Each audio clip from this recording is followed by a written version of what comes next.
Okay, good evening, ladies and gentlemen. I'm going to call the meeting of the Richmond City Council for Monday, September 8th, 2025 to order. May I have a motion on the minutes? Move. Discussion, all those in favor, opposed, carried. Madam Clerk, any agenda additions or deletions? None, your worship. All right, may I have a motion to resolve into committee of the whole to hear delegations on items on the agenda? All those in favor, opposed, carried. Are there any parties from the public who wish to delegate on items on the agenda this evening? Dee, come on forward. Anyone else? Okay, so that'll be our only delegation. Yes, ma'am. You know the routine. Identify yourself. Tell us what's on your. Tell us which one you want to address. And you've got 5 minutes. My name is Deirdre Whalen. I'm a longtime resident of Richmond, and I'd like to speak on the draft social development strategy. I'm also the past president of the Richmond Poverty Reduction Coalition, and when I read the strategy, it said that consultations had taken place with a lot of service agencies, and I did not recall when that happened. Now, I've cleared that up with Kim Somerville and her staff, and it apparently was in 2023. So, I mean, I am getting a little older, and I guess I don't remember. But what I'd like to say is that things have changed since we were just coming out of COVID when that all happened, and things have kind of gotten back to normal. But we're doing a project right now on keeping seniors housed, and so we've noticed a lot of change in the last couple of years. And I'm just wondering if you would like to, let staff know that maybe they should do a reconsult to get out there again. I would think that the RPRC is a good place to start because we do represent 13 local nonprofit agencies that provide services to all kinds of folks, including low-income seniors, lone parents, people with disabilities and such. So it may be a good idea to have another look and to ask us to consult. Are you aware that the resolution is to approve this for further consultation with residents and interested parties and report back? Yes, I am. I know it's going out. Well, isn't that exactly what you're asking for? Yes, I know it's going out to Let's Talk Richmond and to all those great places where it's always the usual suspects that respond to Let's Talk Richmond. We represent people that sometimes don't feel that they have been heard. They are vulnerable in lots of ways and may not participate in those kinds of public open houses and things like that. And I do think that we are not just a member of the public, we are a charitable nonprofit society with 13 local organizations that look to us for advocacy. All right, you've made your point, ma'am, and you can count on further discussions regarding the matter. Councillor Wolf, you had a question of the delegation? Okay, yes. You mentioned last time you were consulted was 2023 and that you represent a number of organizations. Could you just give a pertinent example of something that has been an obvious change in the last few years that you would consult if there were a reconsultation opportunity? Yeah, that's what we're asking for. The consult that we were involved in was just as a member of the poverty action table that the city has instituted in the last few years. So we were there as, I think it was probably one of the workshops or something where we were asked, what do you think? So that's the depth of the consultation that we've received. All right. Councillor Heat. Yes, quickly following up on that. So just for my clarification purposes, 2023, when you were at a workshop, was the explanation given to you that you were consulted? The explanation, I can hardly recall that it happened, so, don't quote me on this, but it was, this is what we're working on, we want you to take a look at it. So it's 2025 now. The draft strategy has come out. That's going to, as the mayor mentioned, go for further consultation. Mm-hmm. So from 2023 to 2025, with all the organizations that you've been an advocate for and a spokesperson for, you were not consulted. No. Thank you. That's correct. But they will be. That's the point. Councillor Day. Yeah, thank you so much and for all your hard work. So the strategy is organized into 5 strategic objectives, and one is improve access to basic needs, enhance inclusion and belonging, foster a safe, resilient, and accessible community. 4 is strengthen the community voice and engagement, and 5 is build community capacity. Does anything jump out at you that's missing from that list? Well, if we compare it to the pillars and priorities of the RPRC, which is our strategic plan document, we deal in big picture and affordable housing, food security, transportation and transit. We're finding that's a big issue with seniors right now. Education and training, community safety, those sorts of things.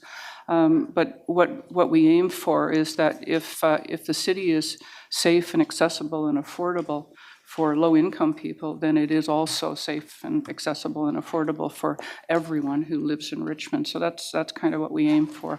And that's the kind of a lens that we would put over the strategy, and we will, when we get together and do a submission on it or whatever is required for our voices to be heard. All right, thank you very much, ma'am. We have a motion to rise and report. All those in favor, opposed, carried. We have a consent agenda. We have receipt of committee minutes, the application to amend the primary liquor license for the Host International of Canada Limited, doing business as Hangar 49 Tap and Tavern, and that's at the airport. We have the draft social development strategy for 2025 to 35, official community plan targeted update, the phase 2 public engagement summary and next steps, the response to Build Canada Homes market sounding. The next item, which is on Entertainment Boulevard, has been removed from the consent agenda. And then we have the application by Kaufman Califf LLP for agricultural land reserve subdivision at 14671 Williams Road. May I have a motion to adopt those items by general consent? Moved and seconded. Councillor McNulty.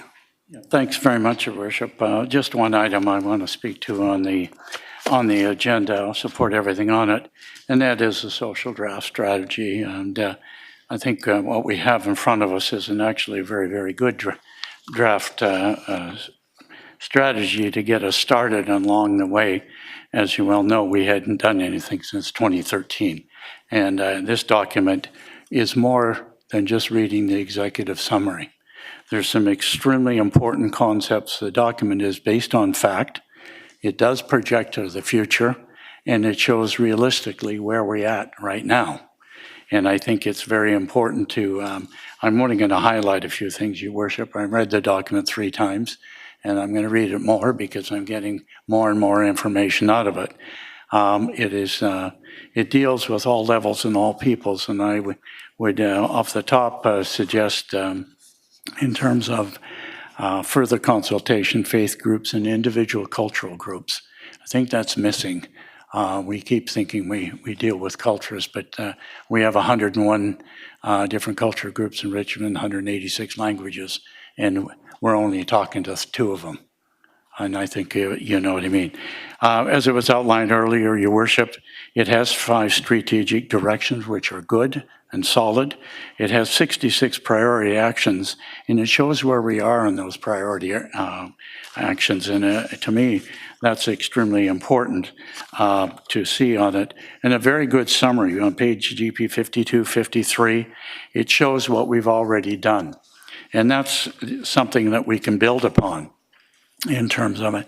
And then if you look at continue along, it actually follows, whoever wrote this actually did a good job. 60 and 61, again, outlining more importantly what we've done and where we stand with various items, but where the Government of Canada and the Government of British Columbia can. And I think that's undersubscribed, Your Worship.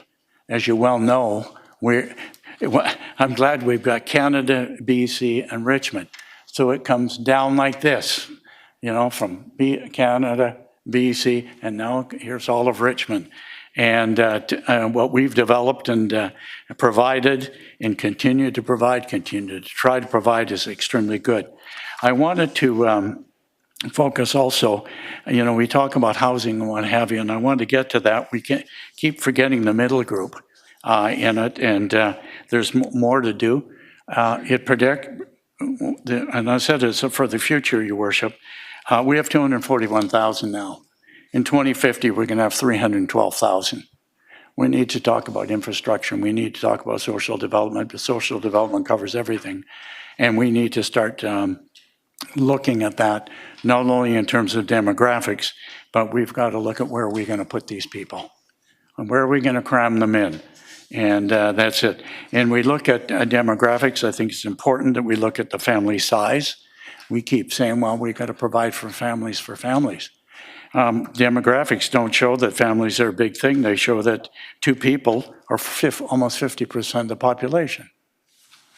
That gives us something to think about, Your Worship, rather than thinking of where we're going. Same with the eccentricity along that line. And in particular, housing and what we're doing on housing, we may have to have a different look at what we're doing in terms of housing and to make sure that we try to provide for everybody. I say extremely important. I was actually quite surprised the number of homeowners in Richmond. And compared to the number of tenants, we have 72% homeowners in Richmond, which actually quite surprised me that it was that high. I thought we had more rental than that, but that's something which shows us we need to work on. And I was quite pleased to see these demographics. Whoever got the items, again on a page, summary on page 86, it brings to each one of those statements brings a lot into the whole strategy and how we're going to deal with it. So when we do our decision making after consulting with the community and taking out the community, we need to address each of those against the decisions we make, because there are too many key themes that we have to deal with in this day, Your Worship. So, and the last thing I'm going to bring up is on page 99, the strategic directions, priority actions related to the 5 strategies and directions are taking. I think there's some really, really good points in there, and I think we have to read every line, because I think every line has a meaning on the direction. This is a document, in my opinion, Your Worship, of building a community. This is a building document, and that's how we've got to utilize it, or from my perspective anyhow, how we should utilize it and how we should take it forward. I don't think too many other communities have this document, and they would be proud to have this as a basis for us to work forward with. So, Your Worship, I will be supporting it, and I want to thank staff for the efforts on this one, and the authors and the consultants, if we use consultants on it. But this is basically all about Richmond, and I think I'd like to see it go out to the community and get their feedback. So thank you, Your Worship, for allowing me to make those comments. Yeah, Councillor Heed. Yes, I'll be just making comment on 2 items here, and one is what Councillor McNulty was just talking about. The document, if you look at it individually, it's a very well-written document, and staff needs to be credited for this. And I think getting the full reward that it deserves is going to be limited. And I think the presenter talked about one of the reasons why, where people are going to kind of just push back on it. And I raised this in committee from another group, a seniors group, who are going to push back on it. When you consult with some key groups in developing your plan, it makes for a better plan. And I recognize, Mayor, that yes, the plan is going to go out and now consult with the broader community, which is fine. It's almost like the metaphor I used to describe the RCMP. They build the fort and then invite you in it. I'd rather be at the ground building the fort with them. And I think that's the same attitude we need to take. And I made mention in committee that we've got to go an extraordinary length to go out and reach some people that are key in our community that we should have consulted while building this good document and be extra sensitive with respect to that. And I think we need to go an extra length in order to get that. And you know, I'm thinking I'm getting assurances from staff that this will actually happen during the consultation process. This is a 10-year document. It's relatively a lengthy strategy. You don't often see a 10-year document like this, especially in this day and age. So again, my comments are, I think we've got to go an extraordinary length to put that extra effort and be assertive into going out to some of the groups that we may have missed during the formation of that. But I think staff has done a decent job, but let's just make sure it gets the reward that it deserves to get. The other one is the official community plan. And again, I mentioned this at committee. I think there's a significant amount of work that needs to be done, especially when we talk about land use. And even Councillor McNulty talking about the fact that we're going to have well into 300,000 people here in Richmond. And I think it's important that the community plan addresses the land use. There are some concerns, and I realize you're going to go out and get some feedback, but I can tell you from the plan coming back to council to get council's endorsement is missing something significantly with council, and that's that discussion on the land use here in Richmond's. Thank you. Councillor Wolf. Thank you, Your Worship. I'll be supporting currently all items remaining on the consent agenda. I'll speak to three of them. I'll start with the one that was touched on by the last two. Item number 9, the OCP target update. I just want to highlight there that I really value the work that's been put into it under the tight timelines.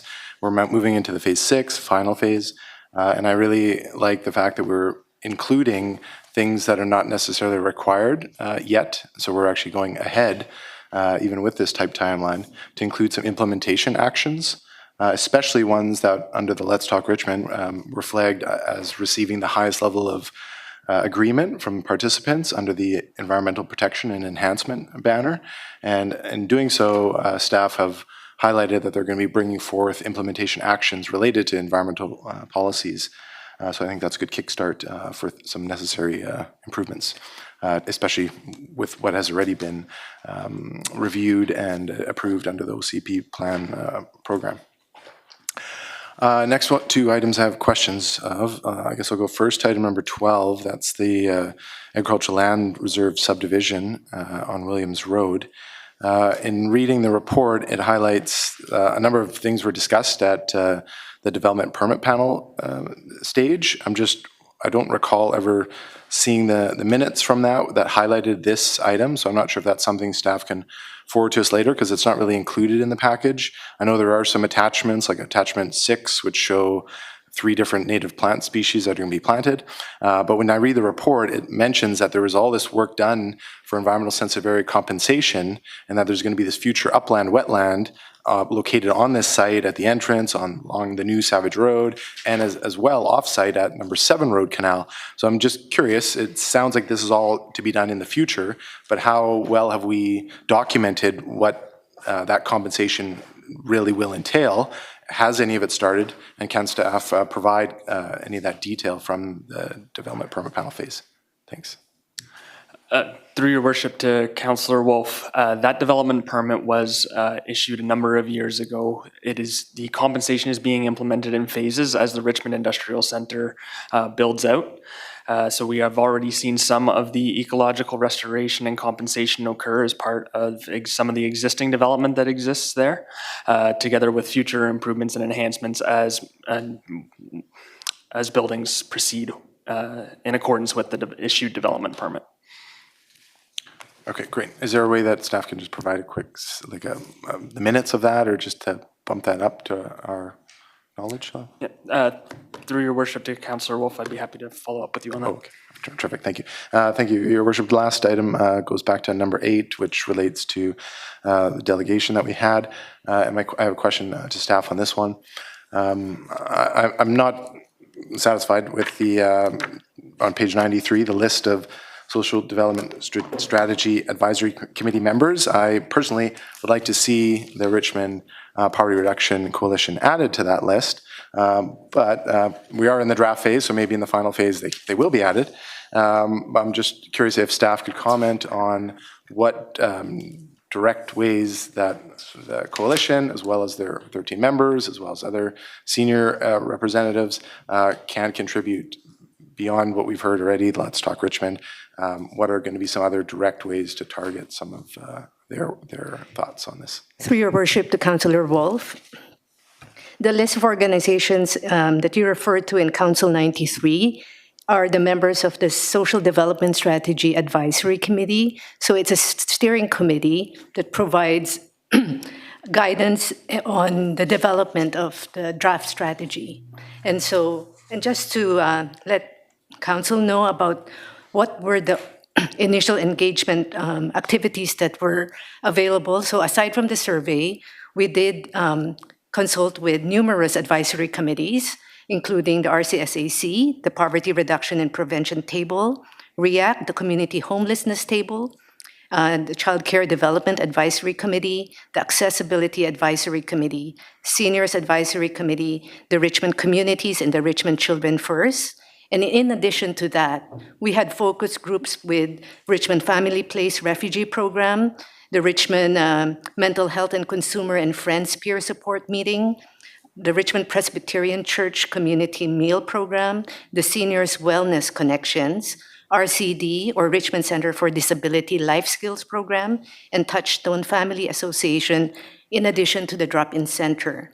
And we also had pop-up events at Minoru Center for Active Living, King George Park, Stevenson Community Park, and Richmond Cultural Center Plaza. And in addition to those, we also had stakeholder focus groups that that consists of many community organizations in Richmond, including the Richmond Poverty Reduction Coalition, Richmond Caring Place, RAS, or the Richmond Addiction Society, Food Bank, and VCH and School District 38, to name a few. And so in this second phase of the engagement, we will ensure that we will go back to them and ask them, did we get it right? And so the first initial engagement was to ask them what the important issues are and what actions the city can consider and what your vision is for an inclusive and thriving Richmond. We will provide a memo to Council about all the engagement activities that we plan in the second phase of engagement. Great, thank you. Councillor Hobbs.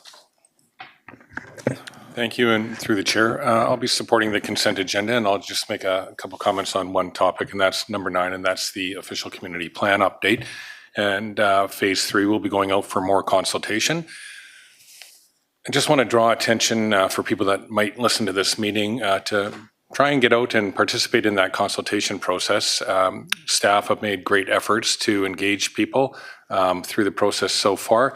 But the reality is, and it's been mentioned here, that sometimes the people engaging on Let's Talk Richmond or coming out to open houses sometimes are a relatively similar group of people that come out to different things. And the official community plan is, again, another really important topic because it's going to impact a lot of the things we've already been talking about: social development, how the city develops, whether people are housed properly. Everything comes into the official community plan. I just want to mention a couple things in particular for people to perhaps look at, and that's the local area villages that could be densified more under a possible new OCP. Probably will, in all likelihood, it probably will happen. So there's something called Tier 1 and Tier 2 local villages, and there's some proposals around those, and I think it's really important that people look at that and pay attention to it because it does have impacts on neighborhoods and commercial areas, and I think it would be good to get engaged in that process now so that you can get as much information as you can. Many things have happened. We don't control the pace of change all the time. Our population is increasing, as Councillor McNulty mentioned. But the province has also passed a few bills that impact us, and those are somewhat beyond our control. For instance, Bill 44 and 47, and that all impacts how our OCP is going to be developed. And so it's just a plea for people to actually get engaged, neighborhood groups, community groups, whatever group you belong to, have a look at the OCP because it's coming, it's going to be different, and the potential changes are going to impact different neighborhoods differently. Thank you. Councillor Liu.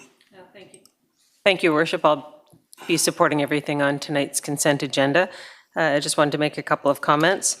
My understanding with the strategy, the social development strategy, is it's a guiding principle, and it's supported by demographic data, and specific projects will flow from the strategy, but the consultation is to develop that overarching strategy, not individual projects within it. It will then inform projects as they come forward. So while things have changed between now and a few years ago when COVID changed, the general concepts of, you know, inclusion, having people have access to different things, services, medical services, everything else, I don't think those change. I think those generally stay the same.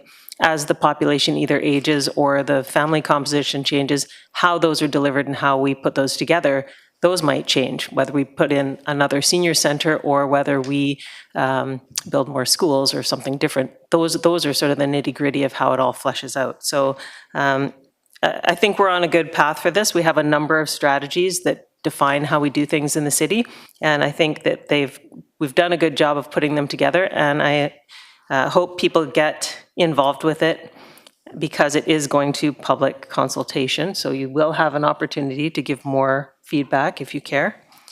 And I would like to make a comment on the response to Build Canada Homes market sounding. So there were a number of items that it talks about in the challenges of bringing housing to market. So the demand for non-market rental housing is very high. Long-term predictable capital and operating funding is essential to sustain affordability. Well, one of the challenges that comes up right now with the Cowichan land claims is there is lack of certainty. There is lack of certainty as to who actually holds title to pieces of land. And the longer this goes on and the longer that we're arguing over who owns what or who has right to fee simple land, it's going to make it hard for us to attract capital and investment into Richmond to build things. And so I'm hopeful that the provincial, federal government and the Court of Appeal will be able to move through this quickly because that can end up being one of our biggest speed bumps. It's not the elephant in the room, it's the whale in the bathtub. This could stop everything in Richmond, despite what we want to do. This affects city land, it affects private land, it affects everybody here in Richmond. So this is something extremely important, and that should probably be added to the response that goes to the federal government. I think that needs to be written in red letters across the top of this. It supersedes everything else that we're talking about. Right, Councillor Howe. Yes, Your Worship, I just want to add a few comments on the draft social development strategy. Again, I agree that this is a very well-written document. It's very comprehensive and balanced. However, as being pointed out already, this is a 10-year strategy. And 10 years, is a long time, in this kind of situation. So I wonder, whether or not we should be able to catch the changes over time fast enough that in the future when we implement the strategy that we can really adjust our course of actions or our decisions fast enough. Now, I understand that staff mentioned about a 3-year cycle of the, renewal of the strategy, but perhaps, we should consider faster than that. For example, in the past, BC has a net increase of population, that people moving in over the people who move out of the province. But the trend seems to have changed. There are more people moving out of the province right now. And I don't know whether or not this applies to Richmond, but again, from my experience and people around me, many of my friends have left Richmond and moving out of the province. And also, like housing, we have our housing strategy for a long time, and it has been working well. But again, the federal government, provincial government do all kinds of changes that it upsets the strategy that we do. So I think, yes, it's good to have a plan, good to have consultation, but at the same time, I think the monitoring and evaluation, as staff put it in the document, is also very important. So I hope that we can, in the consultation process, we can give more attention to, how can we adjust fast enough to catch up with all kinds of changes that may happen in the future. So with that, Your Worship, I'm going to support everything on the consent agenda. Thank you. Councillor Galanders. Thank you, Your Worship. I will also be supporting everything on the consent agenda. Thanks to the delegation for speaking about the social development strategy, and good comments from everybody regarding consultation to come and how we're going to use that. I just want to make a comment on the OCP targeted update phase 2 engagement summary results. And the results themselves, just the numbers are, it's great to see that 78% of participants agreed or somewhat agreed to supporting more housing, including rental and affordable housing. 71% of participants agreed to supporting more equitable planning. 80% agreed with the climate initiatives, et cetera. But as Councillor Hobbs mentioned, please do come out and get involved in the next set. Our staff has worked really hard on this update, especially having to navigate through the provincial bills that were put on them last year and getting all of the bylaws adopted and then incorporated into the OCP with the looming OCP deadline, and putting up these great boards and these open houses. But to see, only 167 online surveys were received from Let's Talk, and the Richmond News published an article that the OCP update is happening and that the public is to respond, but to only get 167 surveys submitted, it just makes you wonder. If you look at the end of, after CNCL 204, after the engagement summary, there's the actual little survey, and it's 10 questions. It's just 5 pages. We could have could mail or drop off at City Hall. So these were at the open houses, but perhaps it being only 5 pages, we need to look at mailing them out with our people's tax bills in June. It wouldn't be received by all the renters, but at least the households that own would get the copies of these. If we had a little envelope, maybe we would have received a lot more responses.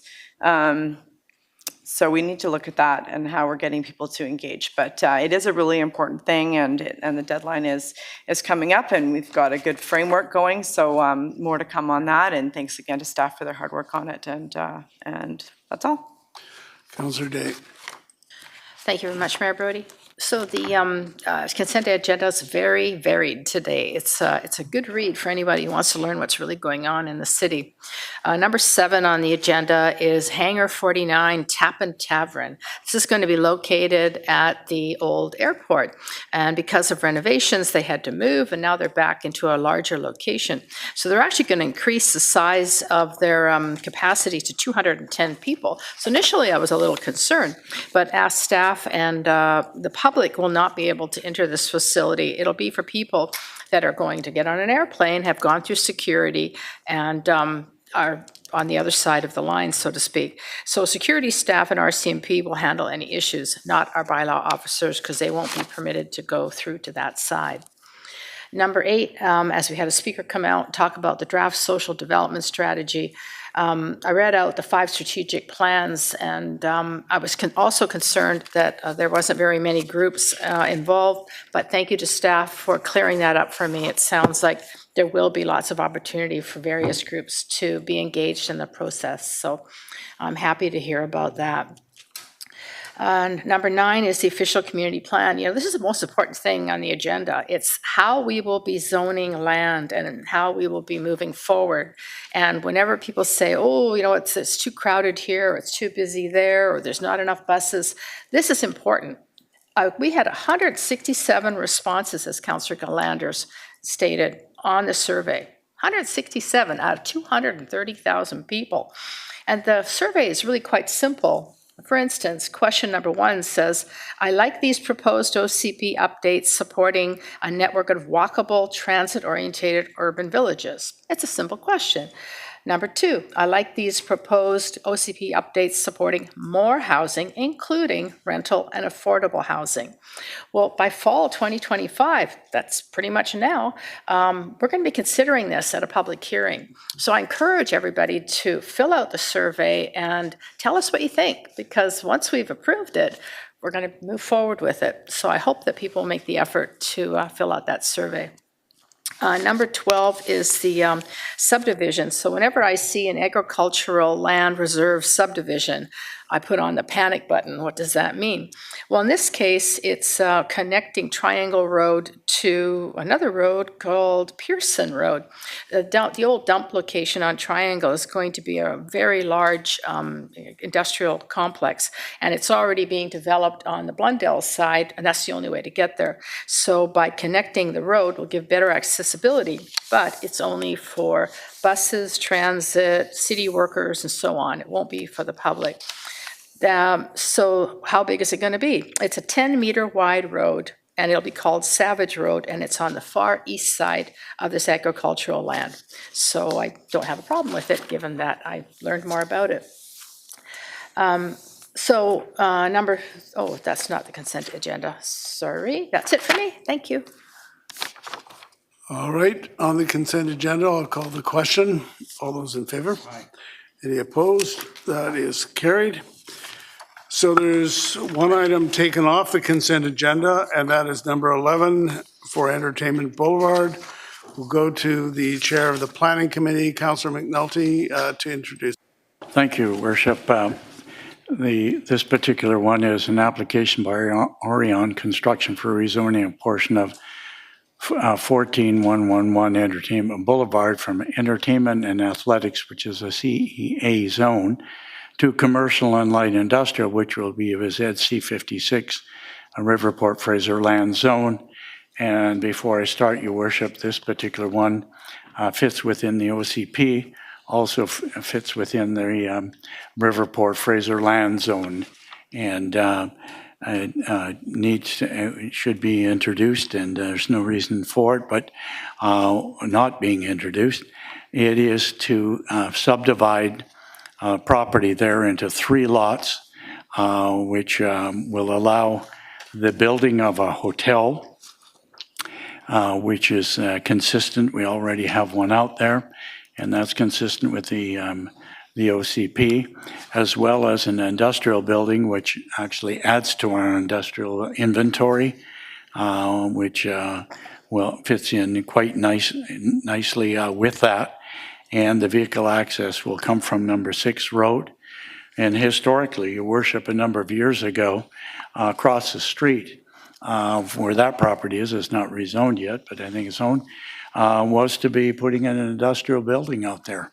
And that's so the development out there with the hotel, which is going to have 33 units, and it's given Richmond's need for hotels, given our occupancy rate, it is needed. The hotel out there is also very well subscribed and very viable.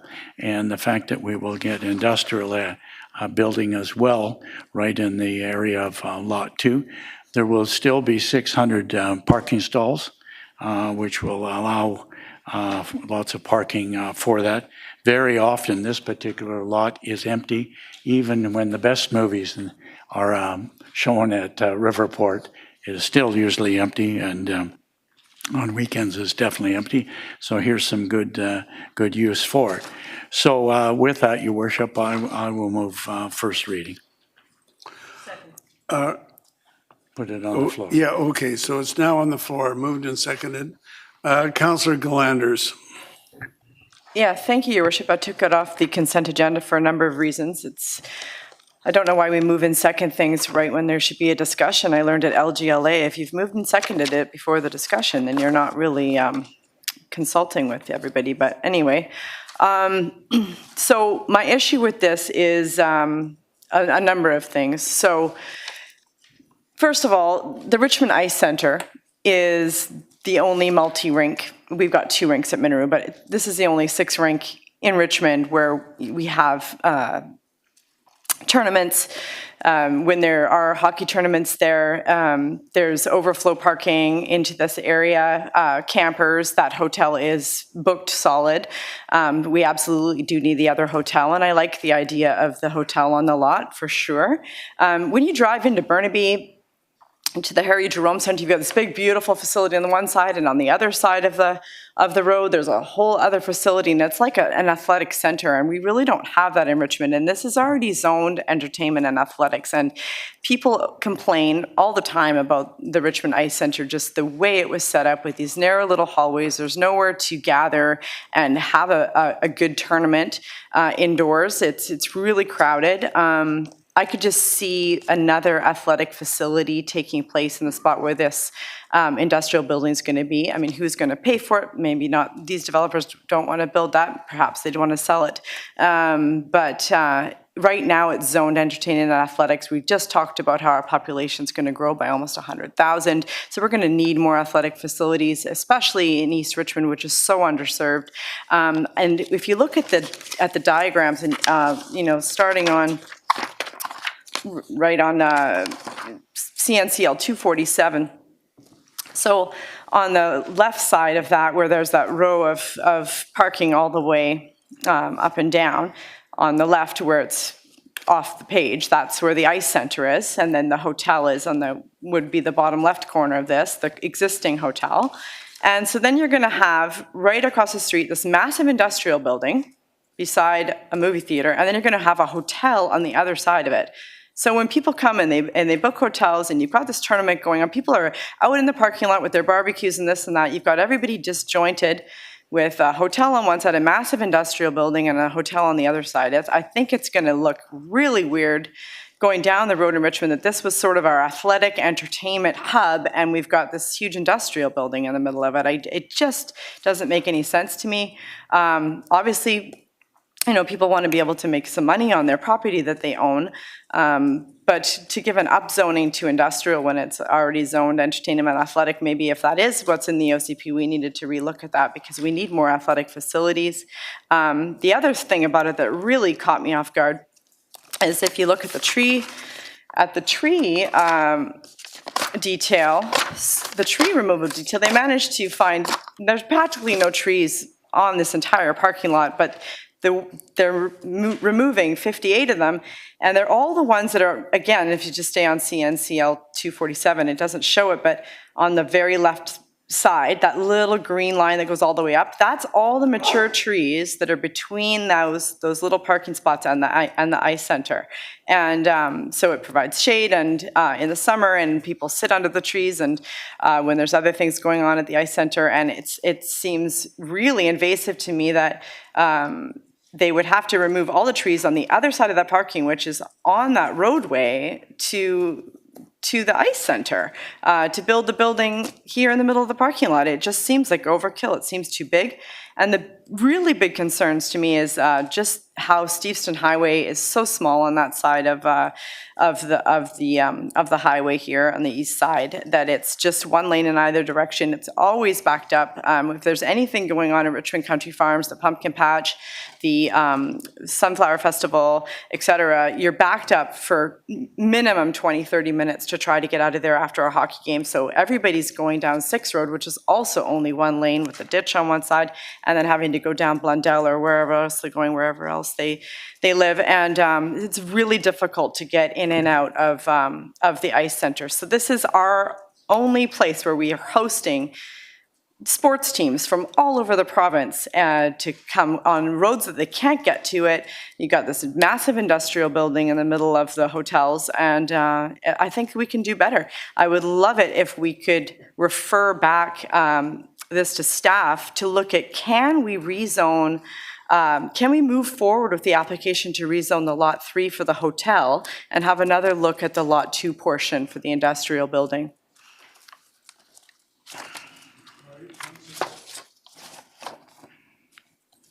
Thanks. Yeah, well said, Councillor Glanders. I'll add a few more things in detail We just hosted the hockey tournament in Richmond, the largest adult hockey tournament there is.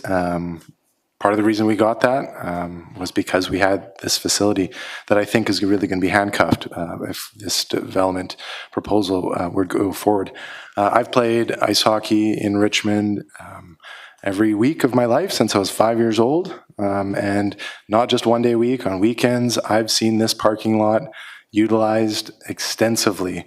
Buses don't have that many places to turn around when they have large squads of players that need to come out and get ready. And so this space is utilized, and I know it's maybe not zoned for that, but in a way it is, because the people who own it purchase something that is entertainment and athletic. You don't have to look too far down 3 Road, where there was a major entertainment district that was planned, which has completely failed and is not going ahead. So we don't have that many areas, like Councillor Glander said, for athletic zoned uses, let alone entertainment zoned uses. And now we're planning to put a major industrial use in it. You don't have to go far away from this site to find very large industrial spaces built on top of old garbage dumps. So, and those garbage dumps are growing, and there'll likely be more industrial space created on top of them as well. And so I think the argument that this empty parking lot exists and needs a use, I think there are far better uses. Echoing the OCP and the people coming and the needs. We have all these requirements that people need access to park space, need access to rec centers. I think in a month we might be hearing about a covered lacrosse box or outdoor recreation site. What a great place for it. Maybe that has already been pitched to this developer. We don't know around this table, at least I don't think we do. And so perhaps this can be referred back. Let's wait and see where this proposed outdoor venue will go. I know there are needs for hotels, so I do lean towards somewhat of an allowance of the Lot 3 component to this. But if it is a package deal, then we need far more questions answered before approving this tonight. I'll also just recap one more thing on the trees. I typically look through the numbers. Removing 54 trees. They require 108. They're saying they only have room for 42, so they're going to give us cash for 66. That's not good enough. And in here, the report even says, oh, but these are trees that are built in parking lots. There's a lot of great trees that do well in parking lots, including the large row conifers that are being targeted by this development. Councillor Day. Thank you very much. So the Silver City Movie Theater is extremely popular, but according to the report, at peak time, only 312 stalls are used out of the 877. I find that a little surprising, but that is what the report says. There will be, in the end, 811 parking spots, with 158 of those being electric. Now, the hotel, the Holiday Inn Express, would be located on the north side of this property, has expressed in the report concerns about the rooftop parking on top of the 33 commercial and light industrial units. They're concerned about headlights coming around. So I'd like to get staff's response to that. I also want to ask staff another question. On page 261, it's an email from Ashley Kwan, one of our planning staff, I believe, and also by Brent. And it says, for accuracy, Steveston Highway is a 4-lane arterial road connecting the proposed development at Entertainment Boulevard and where there are safety capacity improvements underway at the interchange.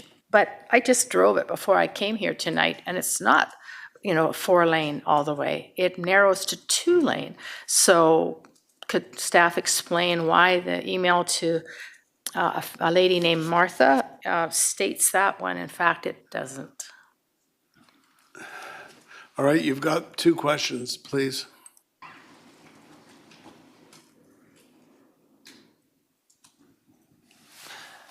Through your worship to Councillor Day, in terms of the email sent and reference to the number of lanes that are provided, we can certainly go back and double check the information that was provided by Ms. Kwan and ensure that the correct information is provided. So we will look into that and respond accordingly. In terms of your other question regarding headlight glare, certainly through the development permit process, we will further review the design of the building's massing and form to ensure that, to reduce any instances where there might be glare into the neighboring properties. Okay, that's great. So on the surface, this looks really good, but when you start digging down, we're still waiting for the overpass to be finished at Highway 99 and Stevenson Highway. I don't know what the timelines are for this project, but I'm sure by then it will be done. But I am concerned about some of the inconsistencies in this report. And Councillor McNulty just said there are 33 hotel units. It's actually closer to 125 hotel rooms. Where there's 33 units is the industrial complex, which would be commercial and light industrial. No one will argue we need more commercial and light industrial, but is that the right place for it? Especially given, we just heard about another project on Triangle Road where that's a massive industrial development going from Blundell all the way to Triangle Road where the old dump was. So I'd like to put forward a motion that we refer this back to get some more clarity on some of the questions that were presented tonight. Is that seconded? I'll second that. All right, so it's moved and seconded to refer this back. Anyone wanting to speak on referral, just raise your hand and I'll recognize you. Oh, you've already spoken on it. Anyone else wanting to speak on referral? Question. Councillor Galanders, only on referral, on the merits of referral.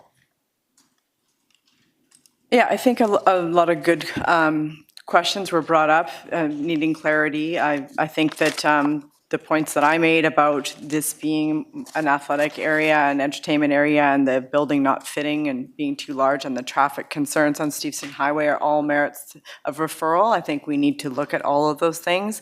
And as I had stated when I said I would like to make a referral, that I think if staff could come back with, if we can rezone Lot 3, in the meantime, or move forward with the rezoning application for the hotel and have another look at options for the current zoning in Lot 2 as opposed to it being an industrial building. I think we can do a lot better for the people of Richmond.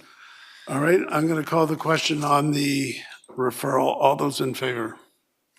Those opposed?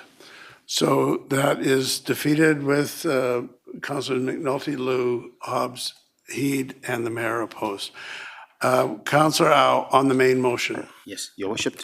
Well, again, I believe that the planning of this new development fits into the OCP. However, I think that we have to look at the bigger picture and the overall supply of sports facilities in Richmond. This area is being is specified as entertainment and athletic zone. And when we look at the space for sports facility in Richmond, I think we know that the Mineral Park is already fully developed, and so is the Oval. And we always get requests for new facilities for all kinds of sports, and pickleball is one of the many. And also the Sports Council always come to us and say that we need new facilities for sports. And with the population growth and all kinds of things, we need more rather than less. So that's why I support the idea that we should refer this back and let us take another look, see, not just the development itself. Yes, it fits into the OCP, but when you look at the bigger picture of, what kind of space that we have in Richmond that can fit further, or newer and more sports facilities. I think that's one consideration that we should have. And perhaps, I can ask this question to staff. I think this space is well fit for further sports facilities? And if we take this out and use it for hotels and light industry, how can we meet the demand for space? That wasn't a question of you, that was his statement. No, I asked staff, where can we find suitable space for more sports facilities if this is taken out? It's a question to staff.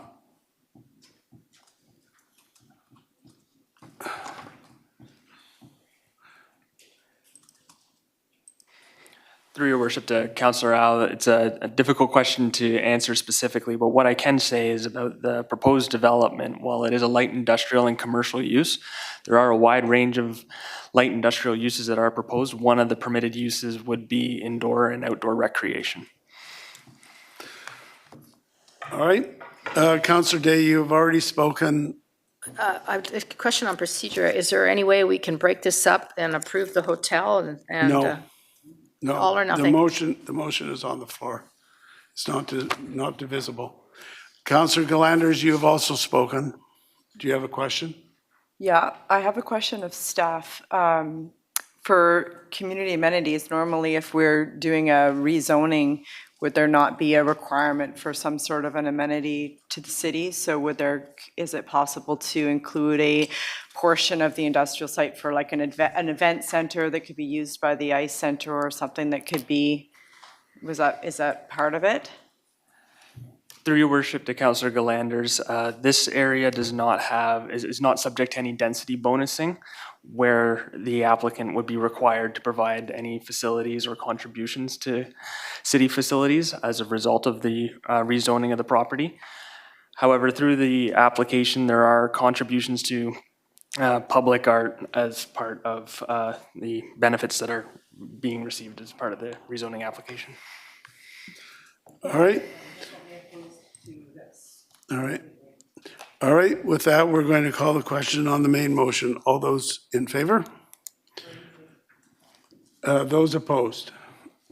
So it is carried with Councillors Al, Wolf, Day, and Galanders opposed. That brings us to the two items that were not on the consent agenda. The first one is the Stevenson Community Center and the Library Capital Project. The recommendation from the committee is the Stevenson Community Center and Library Capital Project be referred to the Major Projects Oversight Committee. Moved. Is it seconded? Moved and seconded. Councillor Day. Thank you very much, Mayor Brody. This is a massive project, almost $100 million, and we've had really good success with the Oversight Committee. For example, they took a look at the Workshard development and suggested that we combine Phase 1 and Phase 2 to, number one, save money, and number two, save time. I realize this project is well underway, but how can it be bad to have another look by professionals who this is what they do, and in their entire careers, they have worked on projects like this. So it just seems that we owe it to the people of Richmond to do absolutely the best job we can of making sure we don't mess up on anything or miss something. And this is no reflection on staff or the builders, but it's always good to have a sober second look, and that's what the Oversight Committee would do. So I will be supporting this. Councillor Liu. Thank you, Worship. This project is well underway and it's already contracted. The budget's been passed, everything's happened. It's almost to be completed. We're going to be demolishing the old community center, and within a year, we're going to have the new community center built. Everything's already been commissioned. The public art's already been decided on. Everything's already been decided on. So this ship has sailed. So to put it in front of this board doesn't really add any value at this point. It is perhaps an opportunity to rubber stamp it, but we've already agreed on doing it. We're already on budget and on time, according to our timelines now. I think if we are going to peel anything open, we should peel open the siting of the works yard, and we should peel all the closed documentation on that and get that in front of this board if we're going to do anything. Councillor Galanders. Yeah, I support referring this to the Oversight Committee. This is a really active and engaged committee that are enthusiastic about Richmond and about their field of expertise, and they have a lot to contribute. I don't see it taking up a lot of time. I'm the liaison to the committee. We cover a lot of material. This proactive committee has already, paid attention to this motion. They watched the council meeting last week and have already looked at ways that they think that they can help contribute to the discussion around the Stevenson Community Centre, if only seeing how our processes happened, how any design changes that may have taken place gives them a better insight into how we do our operations, and anything that can be learned from that could be applied to the works yard which they're working on. So they see it as beneficial. We could put it on an agenda and have a little discussion, and I don't see any issue with it, and neither does the committee. So I'm totally in support of that. Councillor Heed. Yes, quickly, I just want to point out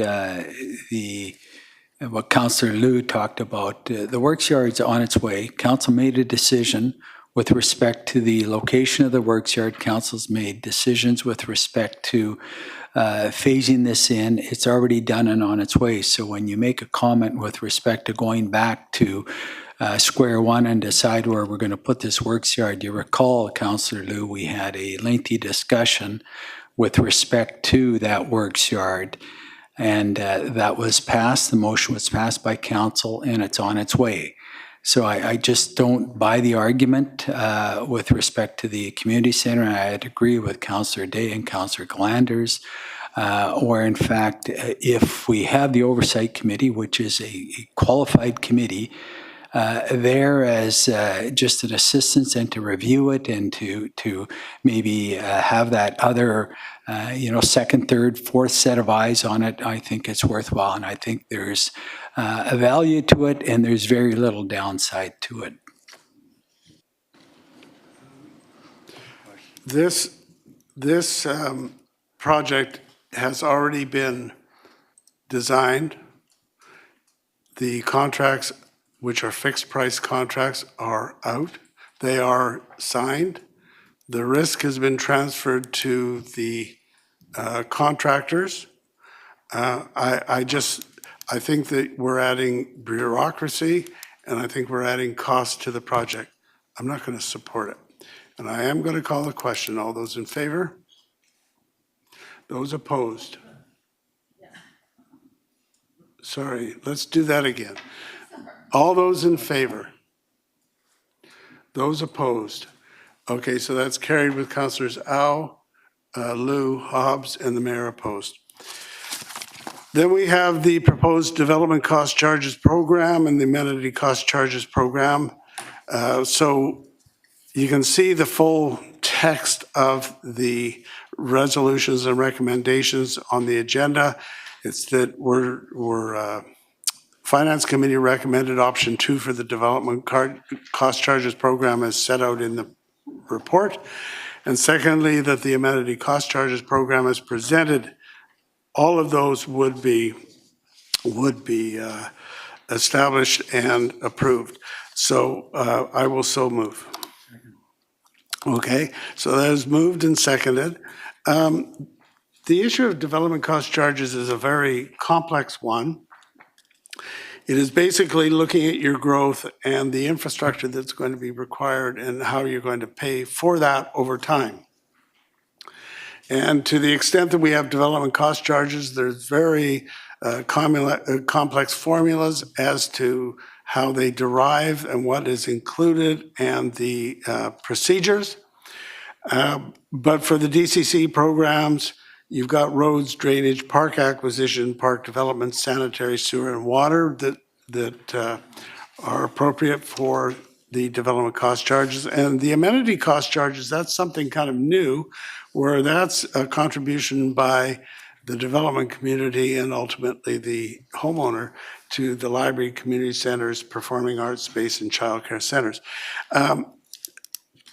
The challenge is that to the extent that we put in infrastructure that is related to growth, we want growth to pay for that. To the extent growth doesn't pay for it, then it's a matter of the taxpayers paying for it, and it it's taken out of tax monies. So I think there have been certain concessions that have been made in terms of the report. I think they're appropriate, and I'm going to support this approach. Councillor Wolf.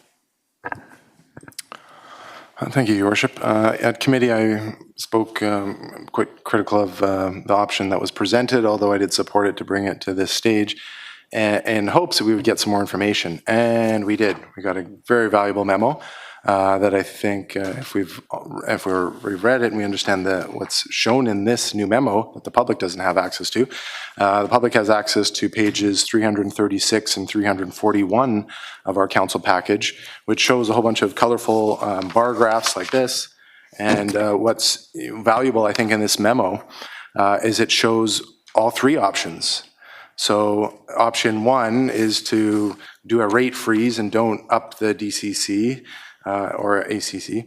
And then there's the option two, which is recommended, which is brought forward to tonight, which is to kind of prioritize some increase. And then what this colored chart shows is a municipal scan. So us compared to other municipalities in Metro Vancouver that have a lot of the similar issues and costs. But what's added to this is option one, the comprehensive option. And when I asked in committee, I was like, oh, well, if we had option one, would the bar graph not like go way off the page and need like a few more pages to cover how high of a per dwelling unit addition that would be? But in fact, even option one is lower than some of the other cities' current levels of DCC. So you can just look at a couple of them that stand out in that way. For the SHMU DCC's comparison rates, Burnaby is higher than us last year than what our option one, the comprehensive one, would be. Another one that it looks like that is Coquitlam. They just passed theirs for apartment DCCs and ACCs, and our option one would be well below that. People might wonder, what is this comprehensive one? What would we get out of that option versus the one that's recommended to us? We would get new DCC categories that right now don't exist. We can't even collect for certain things. We would get a DCC program cost that's updated fully, not just partially. We would have cost inflationary updates. And if you look at what the pros are that staff have very, like right in front of us here on page 300, the pros of going with option one, allow the DCC program to reflect the current construction costs. So if we want to have it reflect the current construction costs, we go with option one. If we're not able to stomach and go that far, then like Councillor Day brought up in committee, maybe there's something in between option one and two. Why do we have to have such hard ends to the book? Why don't we find something in the middle?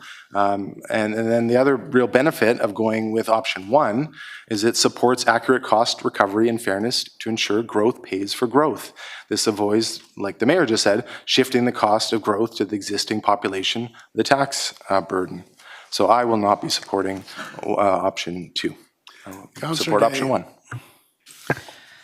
Thank you. So option one is basically covers the cost of key infrastructure upgrades. And it says here on page 299 that building construction price index has increased at an annual rate of 6 to 7% per year.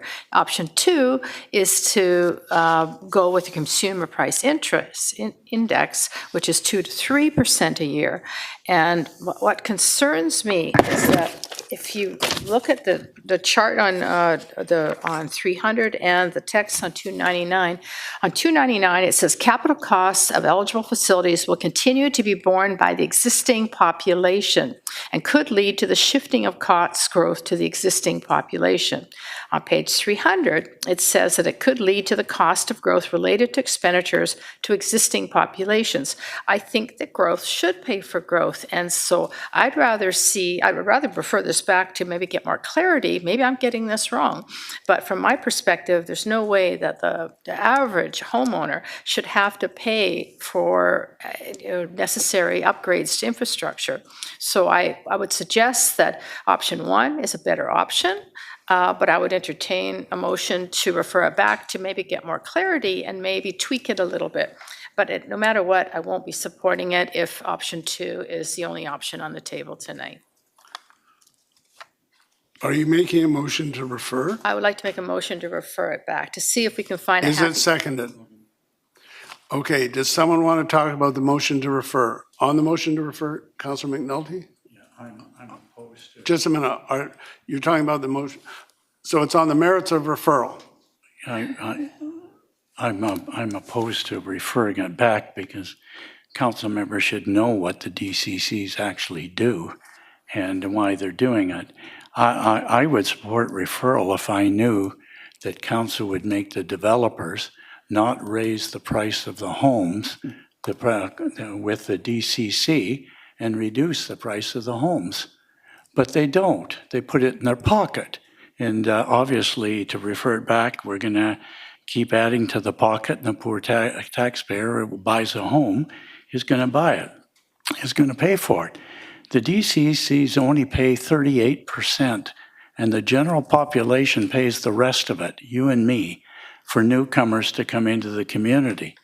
If you want to let the developer off the hook, you go right ahead. But I can't support that. There's no reduction in cost of homes to the buyer by reducing any costs. And that's unfortunate, although I heard that possibly would. Other cities also have different requirements on DCCs in terms of what they put underneath the ground, whether they put a 16-inch pipe or a 40-inch pipe. You know what we do in Blundell and what it's cost us. I know Port Moody hasn't put a pipe in like that, but the taxpayers are paying it. So the costs are never recovered. So to refer this back, Your Worship, we need to continue to charge DCCs, and I'm pro-development, but it's not helping the buyer. And that's the thing, we want to keep costs down. So in order for do it, and I haven't heard the rest of the population coming up and say, I don't mind paying for that, for my neighbor's park and this, that, and the other thing, because we just want to welcome them here. So I think we have to understand what we're really talking about here, as opposed to the options of 1, 2, and 3 there. We need to recover costs, otherwise we're going to have to raise taxes.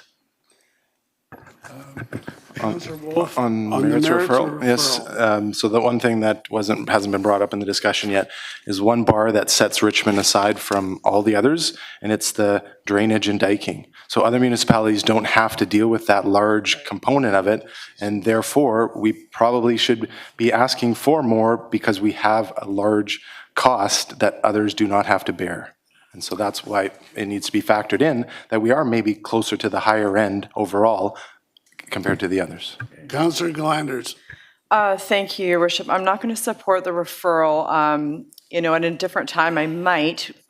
Some of the comments from the other councillors make it a little more confusing because the referral would be to look at option 1, which would actually increase the DCCs. So saying that we need DCCs, therefore this option 2 is the best one. Potentially, there could be more DCCs with option 1. However, in this current climate, with a huge slowdown in construction starts and projects being stopped everywhere, I think that if we didn't go with option 2 and went with a more aggressive increase in DCCs, that you're going to see less housing development, and then you're not going to get the DCCs at all. So you're going to end up taking way less money in the long run because you're not going to get the starts, and it can cause a huge snowball effect. So I actually think that staff got the right balance on this one, and so I'm not supporting the referral. All right, so on the matter of referral, all those in favor? Those opposed? So that is defeated. There was Councillor Wolf, Councillor Day in favor. Everyone else was opposed. And we'll call then the question on the main motion. All those in favor? Those opposed? And the result is the same. That is carried. So that brings me to public announcements. The city has entered into a 5-year license agreement with the Sharing Farm effective January 1st of this year to use 4.3 acres of land at Terra Nova Rural Park to grow produce for benefit of the society, the Richmond Food Bank, and other charitable food distribution organizations in the city, and develop and deliver community and educational programs related to agriculture. Then, from closed council, The following organizational representatives were appointed to the Richmond Intercultural Advisory Committee for the remainder of the 2-year term expiring December 31st next year. Taylor Ruin from Chimo Community Services and Parm Graywall from Richmond Multicultural Community Services.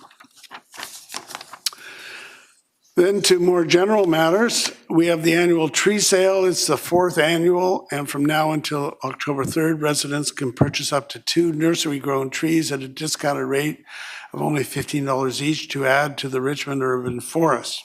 So go to our website /tree sale if you want more information. Then we're also wanting to get the word out about the annual city grants program that begins September 10th. That's when applications are appropriate. The program enables organizations throughout Richmond to deliver initiatives that strengthen our city and enhance the well-being of residents.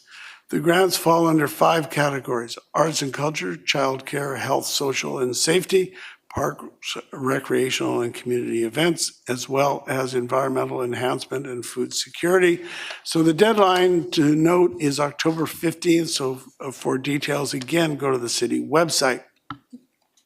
Then we have the annual Terry Fox Run for Cancer Research at Gary Point Park on Sunday, September 14th at 9 o'clock a.m. Runners have the option of 1, 5, or 10-kilometer run starting in Steveston, and all funds raised go towards continuing Terry's legacy to support cancer research.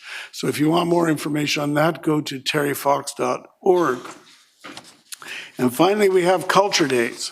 September 19th marks the return of Culture Days, a month-long celebration of community artists and cultural organizations. Celebrated in communities right across Canada, Richmond is recognized as a leader in Culture Days activities and events because we have free or pay what you may experiences such as hands-on workshops, creative activities, behind-the-scenes tours, open studio events, and cultural demonstrations. And to find out more about what Richmond has to offer, just go to our website /Culture Days. So we'll go to Madam Clerk for bylaws for adoption. Thank you, for your worship. There's one bylaw for final adoption, bylaw number 10694, with no opposition. Moved and seconded. Discussion, all those in favor, opposed, carried. And development permit panel. Thank you. There are 2 recommendations. Recommendation 1, that the minutes of the Development Permit Panel meeting held on July 30th, 2025, and the Chair's report for the Development Permit Panel meeting held on September 25th, 2024 be received for information. And number 2, that the recommendations of the panel to authorize changes to the development permit issued for the property at 6551 Number 3 Road be endorsed and the changes be deemed in general compliance with the permit. Moved and seconded. Discussion. All those in favor? Any opposed? That is carried. We have a motion to resolve in a committee of the whole to hear delegations on non-agenda items. All those in favor? Any opposed? That's carried. We have one such non-agenda delegation, Jerome Dickey, who wants to speak about a governance task force. So you know the drill. You introduce yourself and tell us what's on your mind. You've got 5 minutes.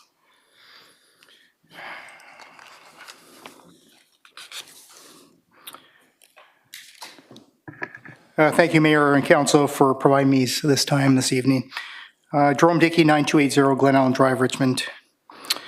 I'm introducing a proposal to establish a temporary governance task force because I believe it's in the best interest of everyone, and especially all of you, as council, as leaders of the city, and as stewards of the public trust.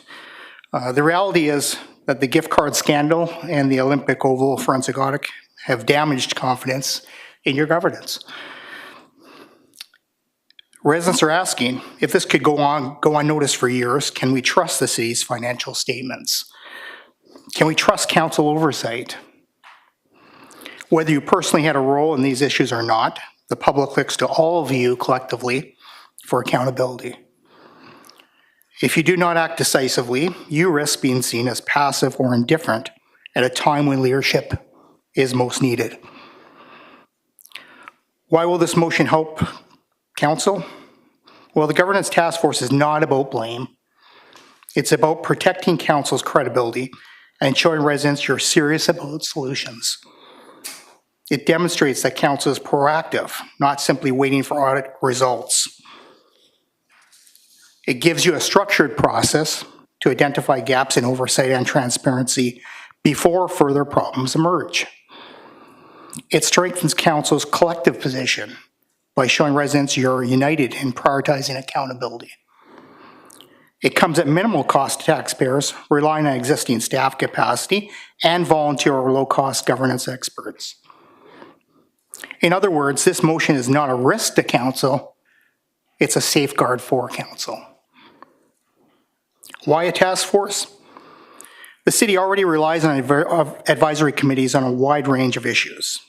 In the year 2000, Richmond even created a task force on drugs and crime because council recognized that when a challenge is serious, visible, and complex, a dedicated task force is the right tool. If drugs and crime merited a task force then, why not governance today, when public trust itself is on the line? Other municipalities and organizations use governance task forces as a best practice when oversight gaps appear. They provide, one, crisis response, a visible commitment to accountability, two, independent perspective, bringing in outside expertise strengthens credibility.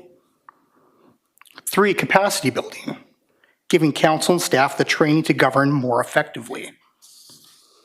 And four, a time-limited focus, ensuring issues are addressed quickly without creating permanent new bureaucracy. This approach aligns with local government best practices, which emphasize transparency, independence, and clear timelines as essential to restoring trust. What will the task force do? Well, one, review how the city and arm's-length entities like the Oval are governed. Also recommends stronger oversight tools, reporting requirements, and financial controls. Deliver interim recommendations, just in 3 months, and a final recommendation within 6 months. And provide governance training to both council and senior leadership so you're better equipped to prevent future failures. This is a focused, time-limited, and practical step forward. What are the benefits for council? By supporting this motion, council can reassure the public that you take accountability seriously. Regain control of the narrative by leading the change instead of being seen as reacting under pressure. Strengthen your own governance capacity, which improves every decision you make going forward. This is a motion about credibility, leadership, and trust. By establishing this governance task force now, you show that council is united, responsible, and committed to doing what's right for Richmond. This is not just in the best interests of residents and taxpayers, it's in the best interests of all of you. You're protecting your reputation, ensuring you have the structures in place to govern it with confidence. If you could create a task force 25 years ago to address drugs and crime, surely you can create one today to address governance, the foundation of everything else you do. Of course, the alternative is to be seen doing nothing and wait for the headline, which may be much worse than Mayor McCheese or something like that.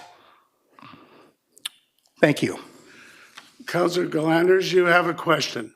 Thank you, Your Worship. Thank you for your presentation. It sounds very interesting. So this council took initiative in having a forensic audit, and we pay auditors that are, I guess, going to give us recommendations. How does a governance task force differ from that? Yeah, so the audits you're doing are great. They're reactive, and they tell us what went wrong around specific events. But the task force is proactive and really positions council to learn from those findings. So you do bring in those findings when they come about, but you don't have to wait for that. It can strengthen the governance further before issues arise, and to get started on that now. Waiting risks appearing passive and losing even more public interest, or more public trust, rather. Councillor Wolf. Yeah, thank you for sharing all that. One thing, a follow-up I have is what will it deliver? So you mentioned other municipalities have this, and Richmond previously had one. If you could just restate what you called the last one. So like what are some other concrete outcomes that other municipalities had from having similar tasks? Well, it'll be determined somewhat by the terms of reference you want to put into it, of course, in that. But reviewing governance structures, oversight of city-controlled entities, obviously, as I mentioned, can be recommendations on financial controls, discretionary spending and reporting, some of the things that have clearly been a problem of late, and provide that interim report fairly quickly. And also training. If you've had governance training, I'm assuming you all have, but if you haven't, this can enhance that training you've got and probably build upon the training you've had. So again, it provides a practical, time-limited, and really action-oriented approach to moving forward. Councillor Day. Thank you very much, Mayor Brody. Very intriguing idea. As Councillor Laura Galander has mentioned, we are going through forensic audits and dealing with the issues at hand, but you bring up an interesting concept of getting ahead of issues instead of dealing with them after they've already happened. What would the compensation and the composition of this task force be? Well, the composition could be, I think I've proposed it, and I will provide it to the clerk after an outline of what I see as it could be. I'm just looking if I've got it here. But it would be I'm suggesting up to three members of council, up to 2 independent members of the public, ideally with expertise in municipal governance, finance, or public accountability. City clerk and 1 member of senior staff as a potential starting point for consideration of what the composition would look like. All right. And the compensation I asked about.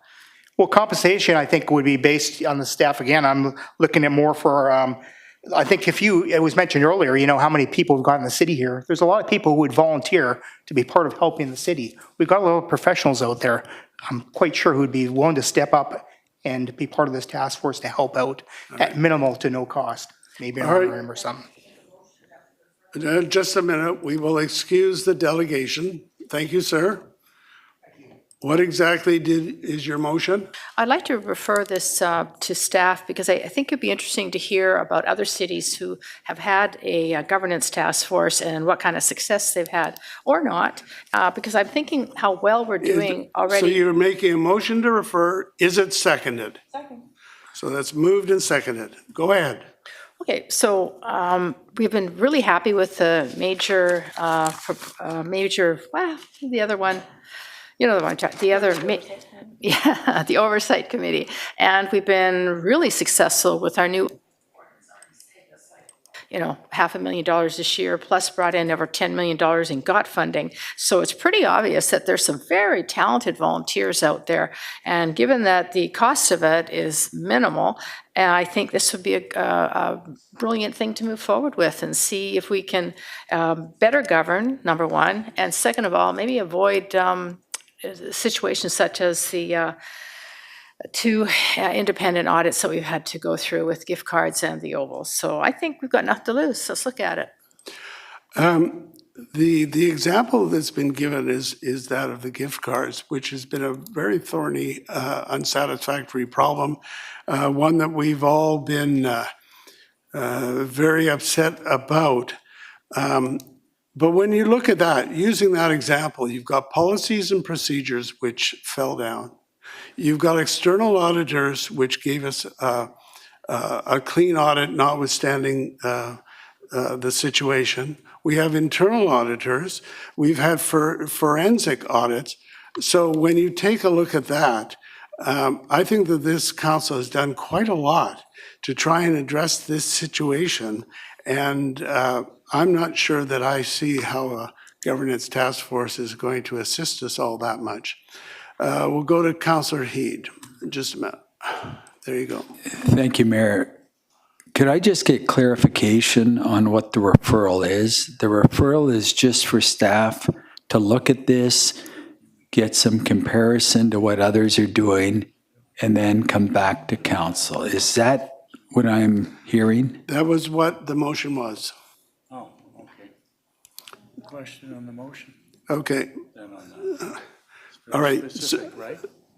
Yeah, well, that's what the We're motion looking at was. What other cities do. That's So it. we're looking at what other cities do in relation to governance. All those in favor? Those opposed? I remain opposed. All right, no, move we rise and report. Move your rise and report. All those in favor, opposed, carried, and someone move adjournment.